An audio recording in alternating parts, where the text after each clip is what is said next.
कोई रास्ता निकाल के निकल ही जाओगे। आज नहीं निकलोगे तो कल निकल जाओगे, परसों निकल जाओगे। तो लाइफ को बेसिकली जो भी आपकी लाइफ है ना, उसको अप्रिशिएट करिए, उसको बदलने की मुहिम में लगे रहिए। एक ना एक दिन बदलेगी, अच्छे के लिए बदलेगी। बुरा वक्त आएगा तो अच्छा भी आएगा, अच्छा है तो बुरा भी आएगा। विनीत, अमित ने तो कहा कि वो लुक बैक ही नहीं करना चाहते। एक शब्द जिसको मैं थोड़ा सा, और हम लोगों का काम होता है पत्रकारों का कि हम एडिट कर देते हैं, मैं प्लीज वो ये कि आपने कहा कि हम छोटे मोटे कुछ बन रहे हैं, छोटे को एडिट कर दिया जाए। अब जो प्यार हम लोग दे रहे हैं वो बड़ा भारी भरकम। मैं यूनिवर्स में अटका हुआ था भाई, इतना बड़ा यूनिवर्स है। मैं एक चीज आप लोगों को, सॉरी आउट ऑफ कॉन्टेक्स्ट बोल रहा हूँ, कि जब भी थोड़ा डाउन हो ना लाइफ में आप, तो यूनिवर्स और सोलर सिस्टम और गैलेक्सीज, इन पे ना डिस्कवरी पे जाके टीवी शो देखिएगा। तो उसमें ना वो जो समुंदर के पास बालू का जो कण है ना, उतने भी नहीं है। तो इतना इम्पोर्टेंस मत दीजिए अपने आप को, है ना। मजे करिए लाइफ में और संघर्ष को भी एंजॉय करिए, कुछ ना कुछ हो ही जाएगा लाइफ में। धीरे धीरे मेरे फेवरेट टॉपिक पर आ रहे हैं कि कानपुर का आदमी और मजे लिए बोल दिया, हम वहां पर भी आएंगे। विनीत, अमित ने जैसा कहा कि वो बहुत लुक बैक नहीं करना चाहते या नहीं करते, आप वो जैसे उन्होंने कहा कि वो बहुत पीछे पलट के नहीं देखना चाहते, क्या आप पीछे पलट के देखते हैं, कुछ याद करते हैं? मैं पीछे पलट के देखता हूँ, क्योंकि मैं जो काम कर रहा हूँ मेरे जीवन में, मेरे जो सपना मैंने देखा था, तो मुझे गाइड करने वाले बहुत कम थे। परिवार में तो कोई नहीं था, मोहल्ले में भी कोई नहीं था, जान पहचान में भी कोई नहीं था। तो गलतियाँ होंगी इसकी संभावना बहुत ज़्यादा थी। तो अब मेरे पास एक ही रास्ता था कि मैं मुड़ मुड़ के देख, वो गाना है ना, मुड़ मुड़ के ना देख, मुड़ मुड़ के, अपना एकदम उल्टा है, मुड़ मुड़ के देख, मुड़ मुड़ के, ताकि पता चले कि पिछले 3 महीने में मैंने क्या गलती की, पिछले 6 महीने में ऐसा क्या हुआ कि मेरे जीवन में आज ग्रोथ नहीं हो रही। तो मैं अगेन एंड अगेन रिविजिट करता हूँ और उसकी वजह से मुझे बहुत फ़ायदा हुआ। और जो संघर्ष की चीज़ है, एक वक्त था, बचपन से कंडीशनिंग रही है परिवारों में कि आपकी जो कमियां हैं उसे छुपाइए।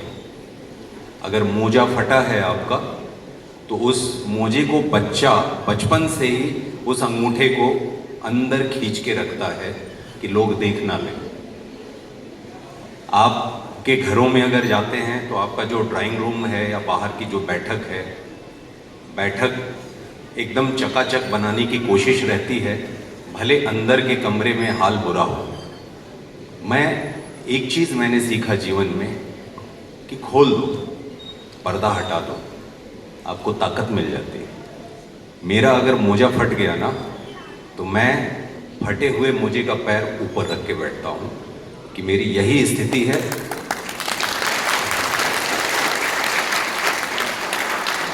मेरी यही स्थिति है। अगर मेरी ये कोट यहाँ से फटी है ना, तो मैं ऐसा हूँ, देख लो ये फटा है, कपड़ा फटा है, मैं नहीं फटा। और मैं हमेशा हर बच्चे को, हर माँ बाप को, सी जीवन में क्या है ना, समाज की जो चीज़ें हम पे थोप दी जाती हैं, उसमें आपका आधा जीवन चला जाता है उसको निभाने के चक्करों में। इसलिए मैंने शादी की थी, 14 लोग गए थे, 14 लोग, क्योंकि अपनी शादी का आर्थिक दबाव लेके अपने जीवन के संघर्षों में 5 और साल मुझे ऐड नहीं करना था। मैं हर बाप को, हर माँ को अपने जीवन का ये टुकड़ा इसलिए शेयर करता हूँ कि अगर कुछ कार्ड कम छपेंगे तो आपकी मोहब्बत कम नहीं हो जाती। अगर कुछ प्लेट खाना कम लगेगा तो आपका दिल छोटा नहीं हो जाता। उन्हें सोचने की ज़रूरत है जो कुछ कम प्लेट या कार्ड ना आने की वजह से, सपरिवार निमंत्रण ना आ पाने की वजह से आप पे उंगली उठा रहे हैं। उन्हें ये पता ही नहीं कि आप किस परिस्थिति से गुजर रहे हैं। ऐसे रिश्ते नहीं चाहिए। अगर आपके घर में कुछ कम है तो उसे शेयर करिए। ऐसा समाज बनाइए कि समाज उस कमी को छोटे और बड़े की दृष्टि से देखना बंद करे, ताकि कोई बाप कोई पिता, कोई माँ, कोई बड़ा भाई जो घर की जिम्मेदारी उठा रहा है, वो जिम्मेदारियों के साथ साथ कुंठा के साथ तो ना जिए। तो मैं ये मानता हूं कि अगर कुछ कम है तो शेयर करिए, बता दीजिए। और मैंने खुल के ही बोला है अपने इंटरव्यूज में, बहुत वक्त ऐसा आया पैसे नहीं हुआ करते थे। पैसे नहीं है, पैसा एक नंबर है, एक व्यवस्था है। मैं कम नहीं, मेरे अंदर का दम कम नहीं है, सांस पूरी ले रहा हूं। ईश्वर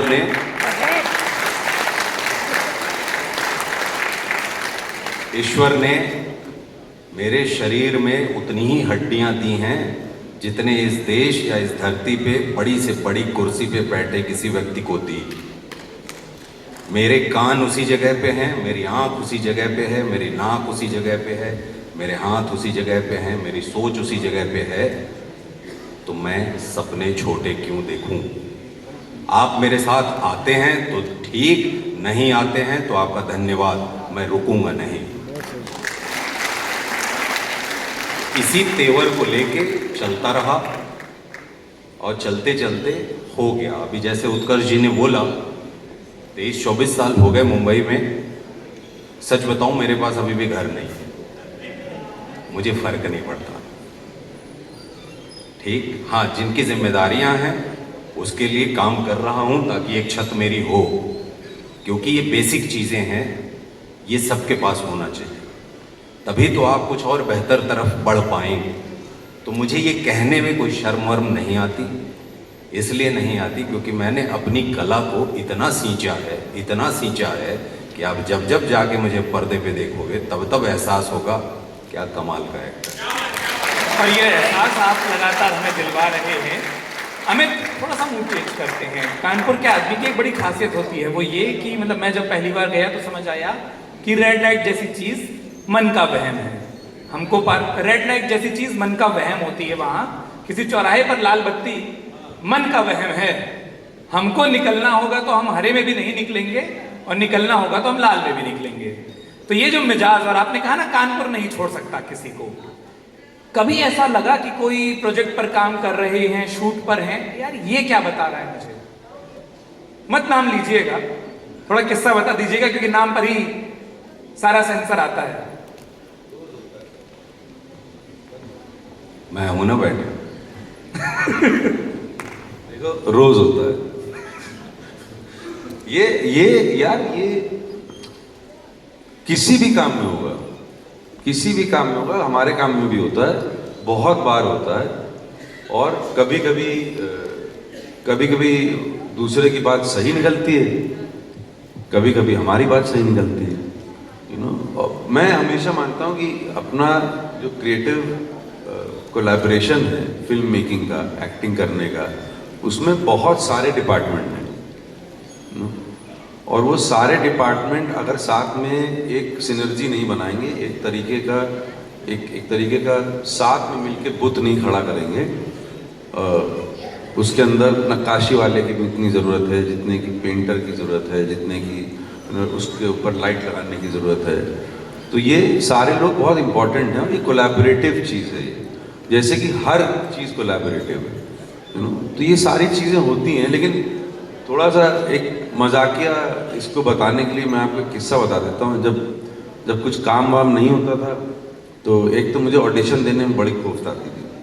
मुझे हमेशा लगता था कि क्या ले रहा है ऑडिशन, कि 2 लाइन बता के तुम मुझसे पूरा कैरेक्टर कैसे करवा सकते हो, बट देना पड़ता था। तो एक दिन मैं गया किसी ऐड का ऑडिशन देने के लिए और मैंने कुछ लाइनें वाइनें बोली, करा, मुझे अच्छा नहीं लगा, मुझे लगा कि मैं इससे ज़्यादा बेटर कर सकता हूँ। तो मैंने बोला मैं एक और जो है देना चाहता हूँ ऑडिशन। तो उसने बोला कि अब क्या कर लोगे तुम? मैंने कहा अब क्या कर लोगे, मतलब कुछ और करेंगे भाई, ट्राई करेंगे कुछ।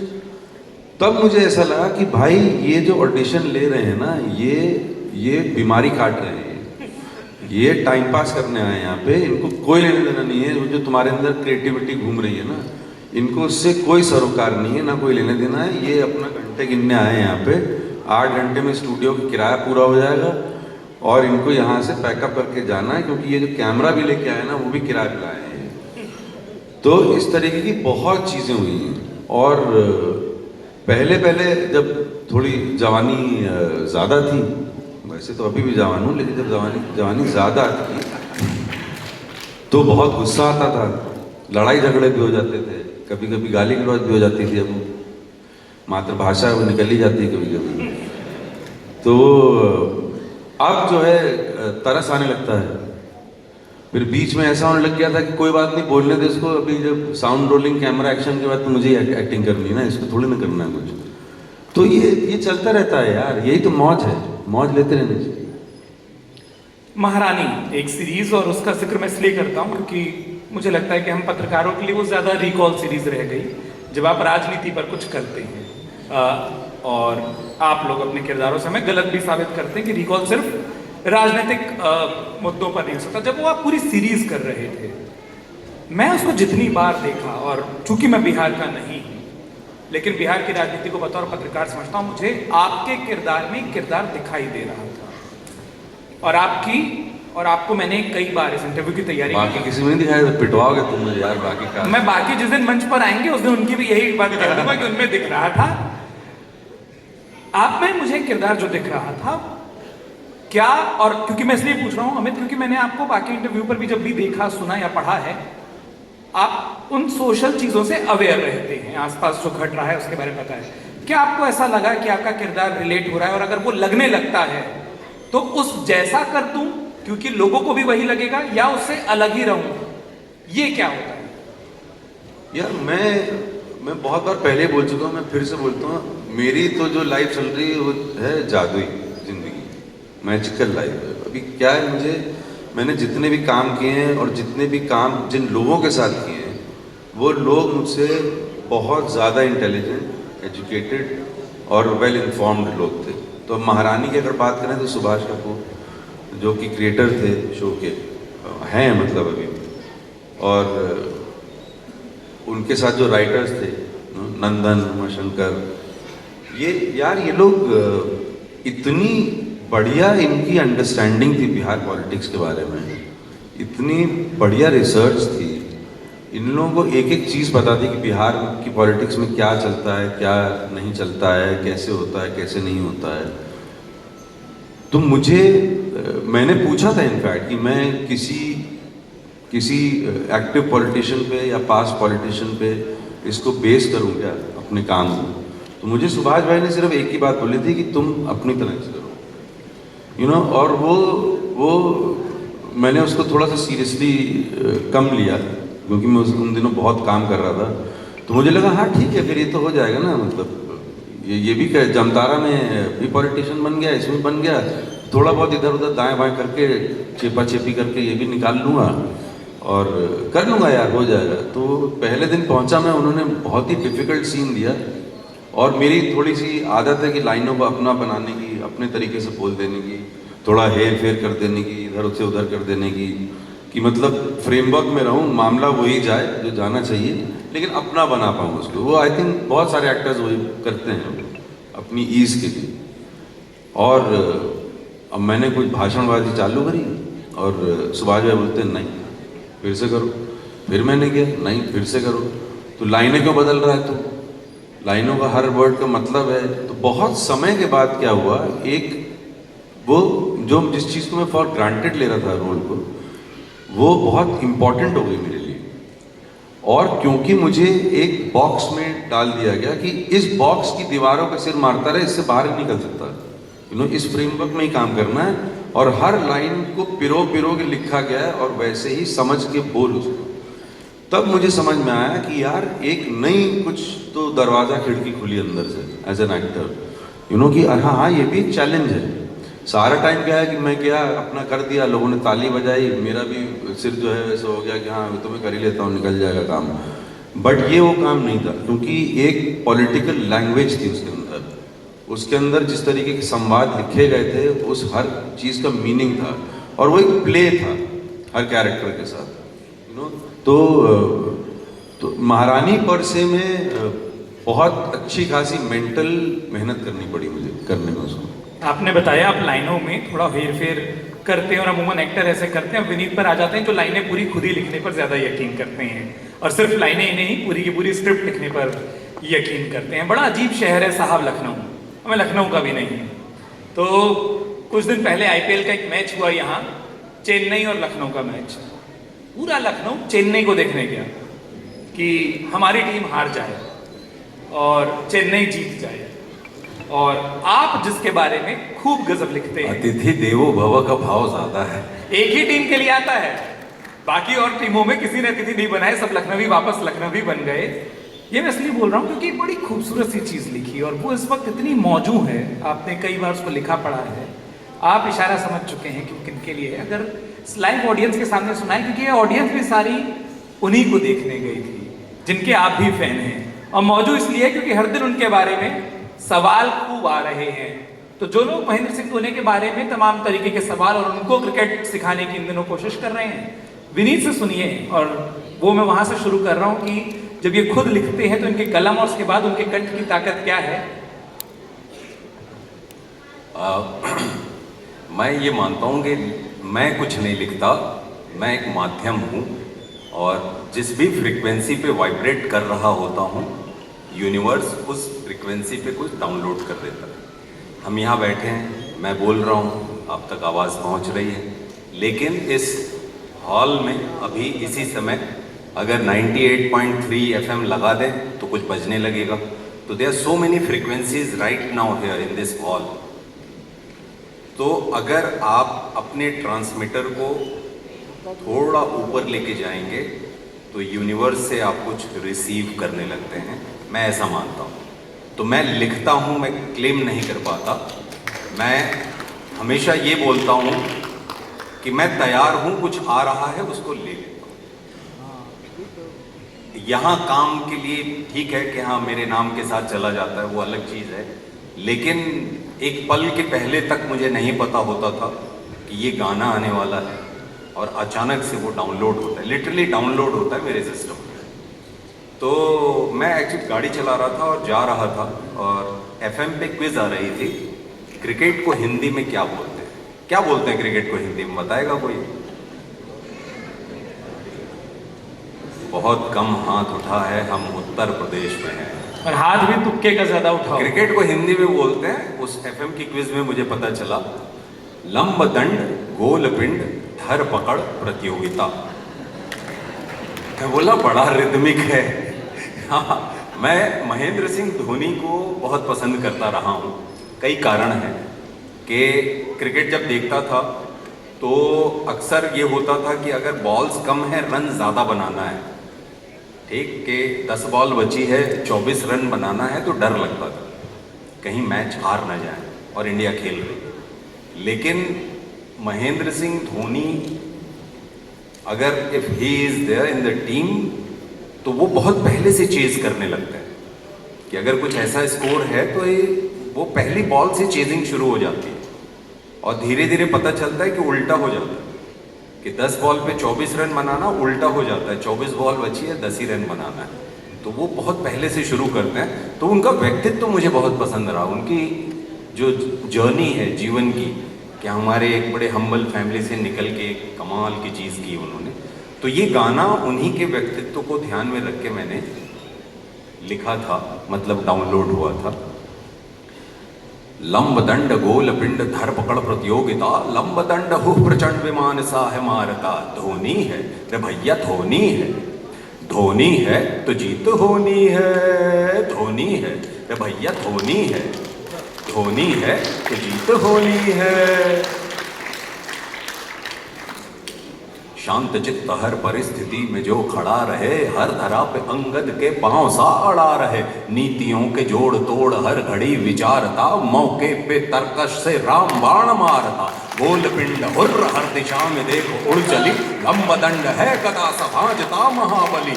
हर हवा को काटता है, संकटों को छांटता है, प्रतिद्वंदी के हृदय में मच गई है खलबली। Oh my God.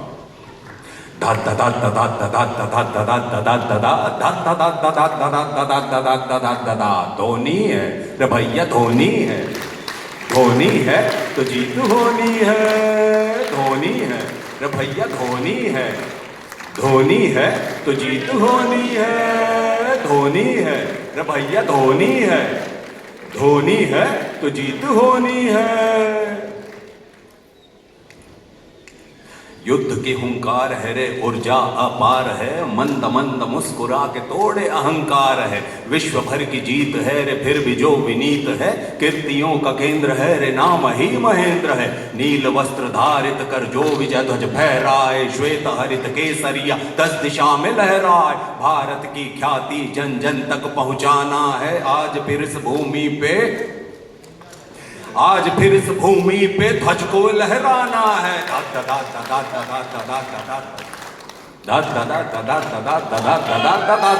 धोनी है रे भैया, धोनी है, धोनी है तो जीत होनी है। धन्यवाद।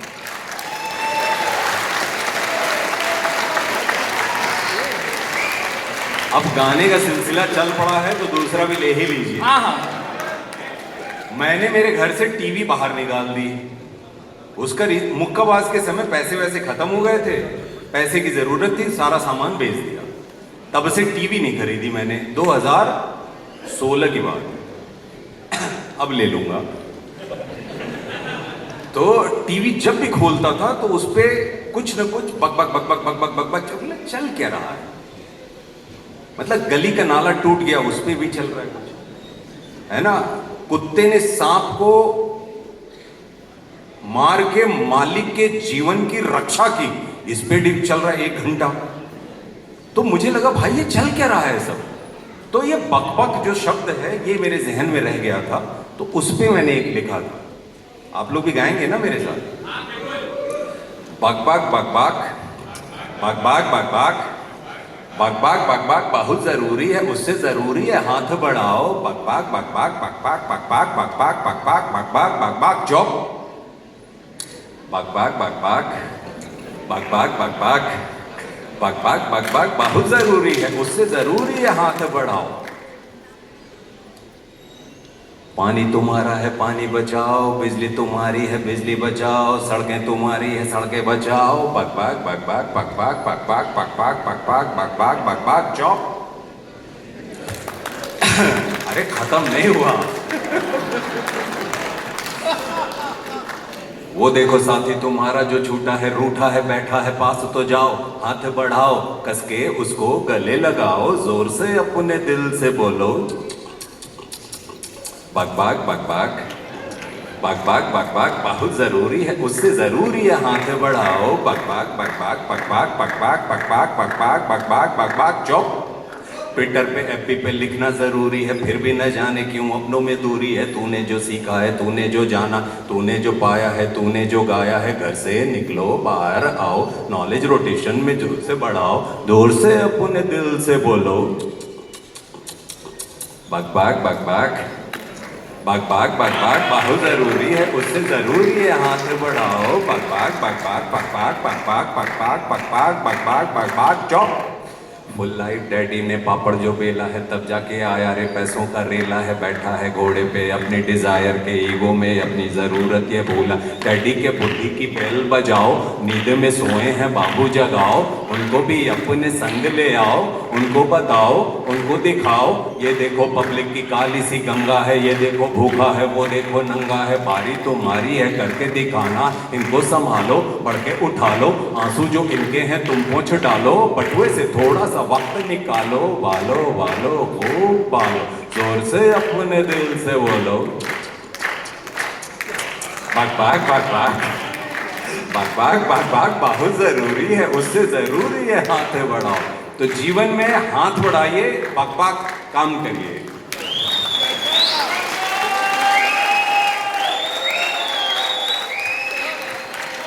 अगर किसी और शब्दों में कहा जाए घर में घुसकर मारना किसे कहते हैं, तो किसी मीडिया के मंच पर आकर ये कहना कि मारो लेकिन इस तरह से मारो कि अपमान न लगे, खुद ही ताली बजाने लग जाएंगे। कहो इतनी मर्यादा के साथ कहो कि कुछ बेहतर हो सके। अगर इंटेंट करेक्ट हो, अगर इंटेंट आपका करेक्ट हो, आपकी नीयत करेक्ट हो, तो आपकी बात किसी को बुरी नहीं लगती। अमित भाई बहुत मुस्कुरा रहे थे क्योंकि भाई हम जैसों की शक्ल सामने दिख रही थी, और जैसा मैंने कहा कि अगर घर में घुसकर मारने का कोई दूसरा भी शब्द होगा तो उसको यूं भी परिभाषित किया जा सकेगा। लेकिन बात सही है कि हाथ बढ़ाना बहुत ज़रूरी है, और बात को यहीं ले आते हैं। अक्सर हम लोग जब भी आप जैसे प्रख्यात अभिनेताओं से, अभिनेत्रियों से बात करते हैं तो हम पूछते हैं कि क्या कुछ है आने वाला है। अमित भाई, कोई एक ऐसी डिलीवरी, कोई एक ऐसा डायलॉग, कोई एक ऐसा परफॉर्मेंस एक्ट जो उस वक्त करना बहुत मुश्किल रहा किसी भी कारण से, कभी तबीयत, कभी इमोशनल रीज़न होता है, और लेकिन आप सब प्रोफेशनल हैं, आप परफॉर्म करते हैं, वो चीज़ नहीं निकल रही थी लेकिन वो निकालनी पड़ी। ज़रा वो बताएंगे कि कौन सी ऐसी चीज़ रही थी कि परफॉर्मेंस तो हमको दिखेगी, आज पीछे की कहानी आ जाए कि ये कितना। मैं इसमें एक ही बात उजागर करना चाहूँगा, वो ये है कि एक तो हमारे काम में एक लाइन है जो बड़ी प्रचलित रहती है हमेशा, उसके ऊपर तालियां भी पड़ती हैं, जो कि मुझे लगता है कि मुझे मासूम लगते हैं वो लोग जो इन बातों पे ताली बजाते हैं कि क्या एक्टर है यार, वन टेक एक्टर है, एक टेक में कर देता है सब कुछ। तो मैं आप लोगों को ये बता दूं कि वन टेक एक्टर कुछ नहीं होता है। वन टेक एक्टर जो है वो यूजुअली एक्टर होते नहीं हैं।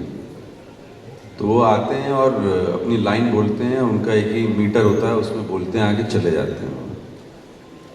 मुझे मेरे काम में तब तक वो लाइनें बार बार बोलने का मन है जब तक कि वो लाइन जो है आपकी ना हो जाए, और जिस इंसान ने वो लाइन लिखी है, जिसकी आप लिखी हुई लाइनें या जिसका जीवन आप दिखा रहे हो ऑडियंस को, वो जब तक सत्य ना हो जाए आपके लिए।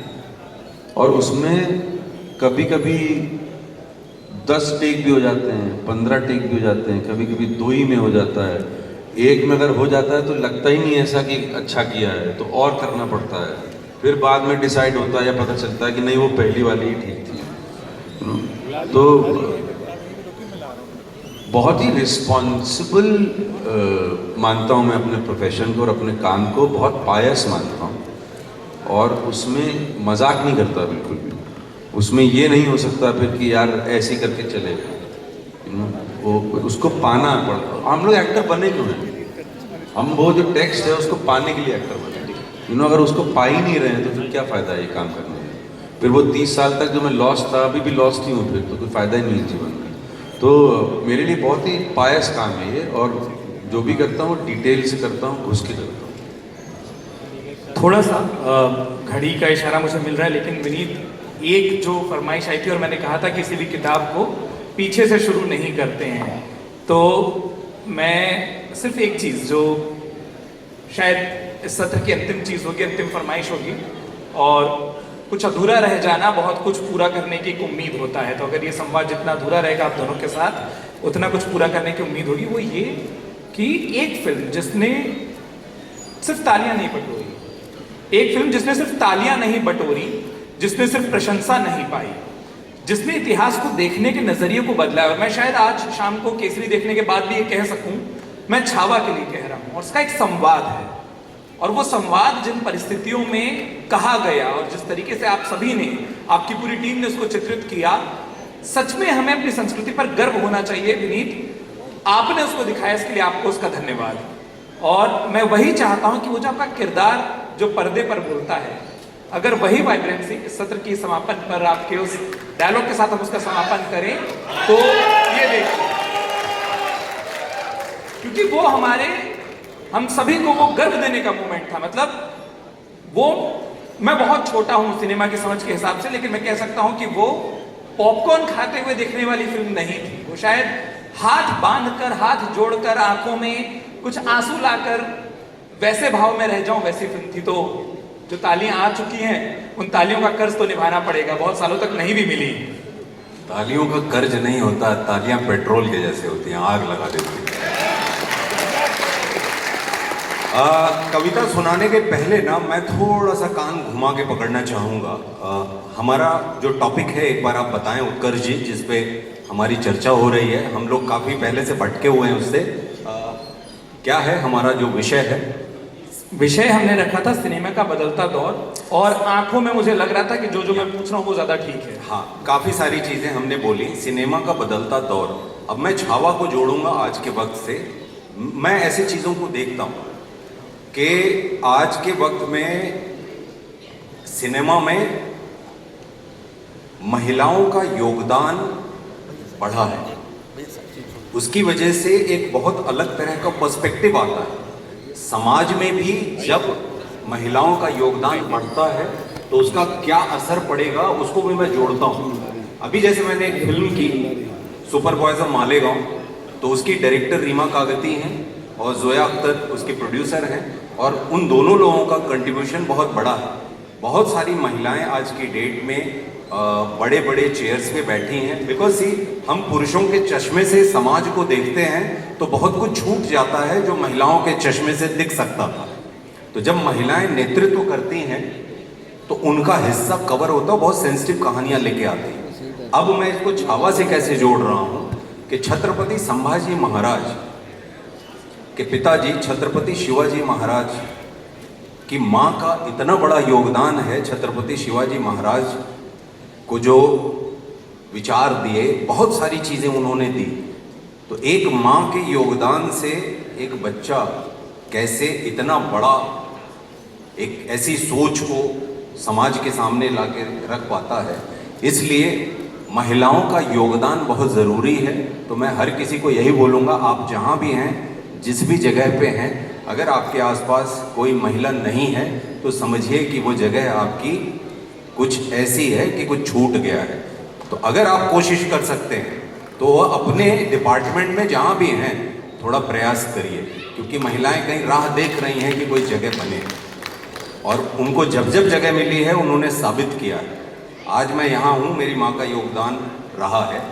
तो छत्रपति संभाजी महाराज के एक दो जनरेशन पहले जाएंगे तो माँ का योगदान जो था वो कहीं ना कहीं उनके रगों में दौड़ रहा था।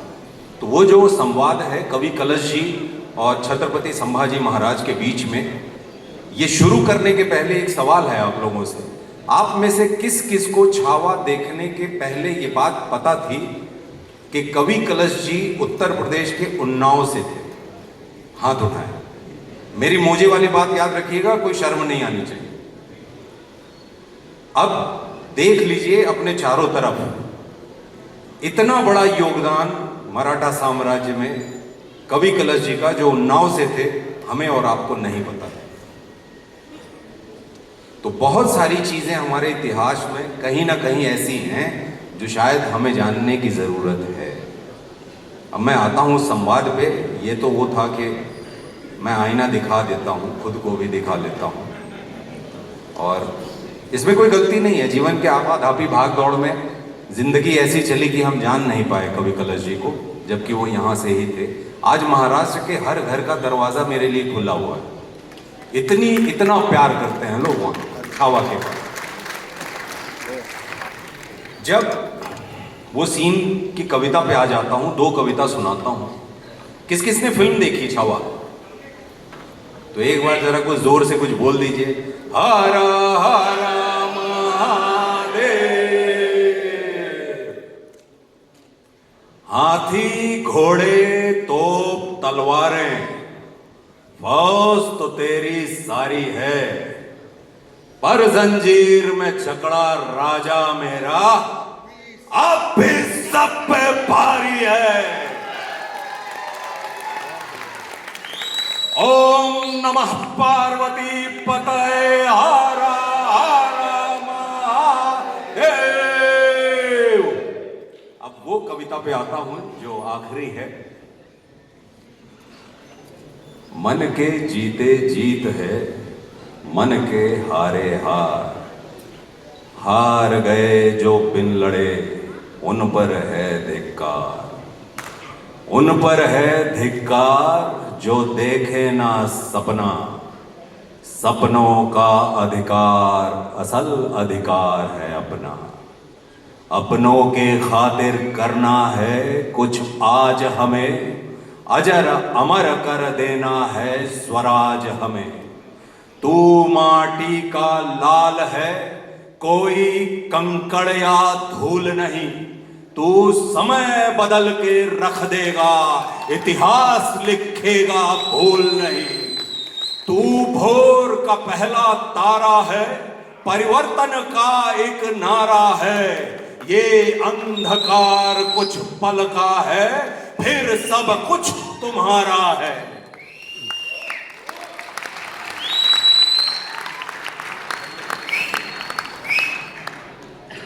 ये कविताएं अब खत्म हुई महाराज। हमने कहा था हम नमक हैं, जा रहे हैं आपके शत्रुओं की चोट पर लगने।